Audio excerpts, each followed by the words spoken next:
Real estate property ख़रीदते time, कोई भी प्लॉट या फ्लैट ख़रीदते टाइम जो आम बायर होता है उसका एक ही सवाल होता है कि प्रॉपर्टी को जॉइंट में लें या सिंगल नेम पे लें।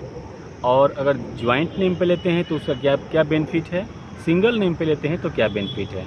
मोस्टली लोगों का ये सवाल रहता है, लोग ये जानना चाहते हैं कि अगर हम कोई भी प्रॉपर्टी को जॉइंट नेम में परचेज करते हैं तो उसका क्या क्या बेनिफिट होता है। तो इस वीडियो में मैं आप सभी को यही बताऊंगा कि अगर आप कोई भी प्रॉपर्टी जॉइंट नेम में परचेज करते हैं, जैसे हस्बैंड वाइफ, कोई भी आप प्रॉपर्टी लेते हैं और उसमें हस्बैंड वाइफ का नाम डालना चाहते हैं, दोनों के नाम से लेना चाहते हैं या दो लोगों के नाम से लेना चाहते हैं, तो उसके क्या बेनिफिट्स होते हैं, क्या फ़ायदे होते हैं, वो मैं आपको समझाने का प्रयास करूँगा। तो देखिए, बेसिकली प्रॉपर्टी जो होती है, प्रॉपर्टी कई तरीके से ट्रांसफ़र होती है। आप सिंगल नेम पे भी ले सकते हैं, जॉइंट नेम पे भी ले सकते हैं। उसके अलावा आप अपनी कंपनी के नाम पे भी प्रॉपर्टी ट्रांसफ़र करवा सकते हैं। आपकी कोई फॉर्म है उसके नाम पे भी आप प्रॉपर्टी ट्रांसफ़र करवा सकते हैं, परचेज कर सकते हैं। या अगर आपका कोई एनजीओ है, ट्रस्ट है, उसके नाम पे भी आप प्लॉट या फ्लैट खरीद सकते हैं। अब रहा यहाँ पे बेनिफिट या सवाल कि जो अगर हम दो लोगों के नाम पे जॉइंट में अगर प्रॉपर्टी अगर हम परचेज करते हैं तो उसके बेसिकली क्या क्या बेनिफिट होंगे। तो सबसे जो पहला बेनिफिट होता है वो होता है टैक्स में छूट। सबसे ज़्यादा जो शहरी क्षेत्र के लोग जिनको लॉ की, टैक्सेशन की, फाइनेंस की नॉलेज है, या जो अपने सीए से, एडवोकेट से, अकाउंटेंट से कंसल्ट करते हैं, उनको यही बताया जाता है कि आप अगर जॉइंट में प्रॉपर्टी लेते हैं तो आपको टैक्स में छूट मिलता है। तो पहला तो हो जाता है कि आपको टैक्स में छूट मिलता है।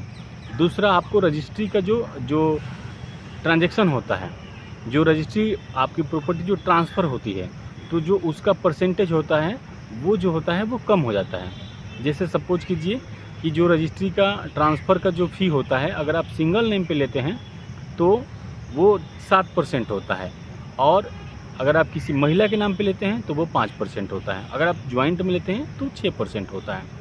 तो वहाँ पे आपको एक बेनिफिट मिल जाता है कि प्रॉपर्टी आपको कम रेट में मिल जाती है। आपको ज़्यादा, मतलब जो प्रॉपर्टी ट्रांसफ़र का जो चार्जेज होता है वो आपको थोड़ा सा उसमें रिलैक्स मिल जाता है। तो दूसरा बड़ा बेनिफिट ये है कि आपकी जो प्रॉपर्टी होगी वो कम पैसे में आपके नाम पे ट्रांसफ़र हो जाएगी। अगर आप रजिस्ट्री करवाते हैं, जीपीए करवाते हैं, डीड भी बनवाते हैं, तो आपको बेनिफिट इसमें मिल जाता है टैक्स का। तो टैक्स और रजिस्ट्री में छूट, ये दो बेनिफिट हैं जो आप जॉइंट नेम में प्रॉपर्टी खरीदते हैं तो आपको मिलता है। तीसरा जो बेनिफिट होता है वो होता है लीगल ओनरशिप का। लीगल ओनरशिप इसमें ये होता है कि दोनों प्रॉपर्टी के मालिक होते हैं। तो सपोज़ कीजिए एक आदमी अपने प्रॉपर्टी के सराउंडिंग में है, एक आदमी काफ़ी दूर है, तो उसको जैसे रेंट पे देना है, लीज पे देना है, या उसको जीपीए करना है, सेल आउट करना है, तो एक आदमी रहता है और एक आदमी वहाँ पे नहीं रहता है, तब भी उस प्रॉपर्टी को जो एक ओनर है वो आसानी से उसको ट्रांसफ़र कर सकता है, उसके बिहाफ पे लीज पे दे सकता है, उसके बिहाफ पे रेंट पे दे सकता है। इसके अलावा जो आपको आईटी रिटर्न भरना होता है, जैसे आप प्रॉपर्टी, आपका इनकम टैक्स भरते हैं, जो आईटीआर आप भरते हैं, तो उसमें आप दोनों व्यक्ति दिखा सकते हैं कि मेरे नाम पे ये प्रॉपर्टी है और मैं इसका लोन भरता हूँ, मैं इसका ईएमआई भरता हूँ या इसका टैक्स भरता हूँ। तो उसको उस जॉइंट नेम में आपको टैक्सेशन का आईटीआर में सेकंड बेनिफिट मिल जाता है। तो ये कुल मिला के 4 जो बेसिक फ़ायदे हैं वो जॉइंट प्रॉपर्टी के यही फ़ायदे हैं। और मैं आशा करता हूँ कि आप सभी को ये यूजफुल लगा होगा, अच्छा लगा होगा। और आप सभी को जितना अगर अच्छा लगे हमारा वीडियो तो ज़रूर सपोर्ट कीजिए, चैनल को लाइक एंड सब्सक्राइब कीजिए, अपने लोगों के साथ साझा कीजिए। और कहीं भी कोई चेंजेस चाहते हैं, किसी और टॉपिक की वीडियो चाहते हैं, तो आप हमें ज़रूर कमेंट करके बताएं, ताकि हम आपके जो चॉइस है उसके अकॉर्डिंग वीडियो ले आ सकें। धन्यवाद, जय हिंद।